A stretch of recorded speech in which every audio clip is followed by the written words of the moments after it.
J'ai suivi les grandes tendances de l'élection présidentielle du 12 avril 2026, les grandes tendances qui ont été proclamées par la Commission électorale nationale autonome. Mes sentiments sont d'abord des sentiments de satisfaction et de joie, de savoir que nous avons tous contribué à ce que cela soit une réalité.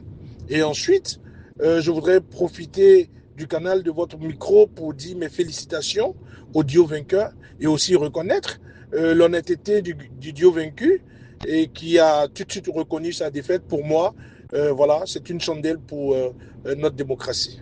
Le score de 94% du vainqueur, moi, je ne dirais pas que c'est un score soviétique. Parce que, comme vous le savez, dire que c'est un score soviétique, c'est très péjoratif. Je dirais plutôt que c'est une raz de marée. Ça a été une démonstration de force, de telle sorte que tous ceux qui se sont joints à la dynamique ont apporté chacun sa pierre à l'édification de ce que nous constatons aujourd'hui. Et vous pouvez aussi constater avec moi que la ferveur que nous avons remarquée autour de cette campagne électorale s'est traduite dans les urnes. Et donc, un taux de participation de plus de 50% et un score du vainqueur de plus de 94%. Je ne parlerai pas de score soviétique, je parlerai plutôt de raz-de-marée et je féliciterai une fois de plus le duo vainqueur. Permettez-moi de saluer la Commission électorale nationale autonome pour son professionnalisme, pour la qualité de cette élection-là.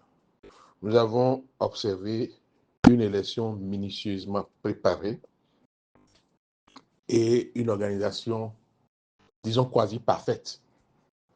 La population a fait son choix et heureusement pour nous, les fruits viennent de tenir la promesse des fleurs et nous avons gagné haut les mains ces élections du dimanche dernier.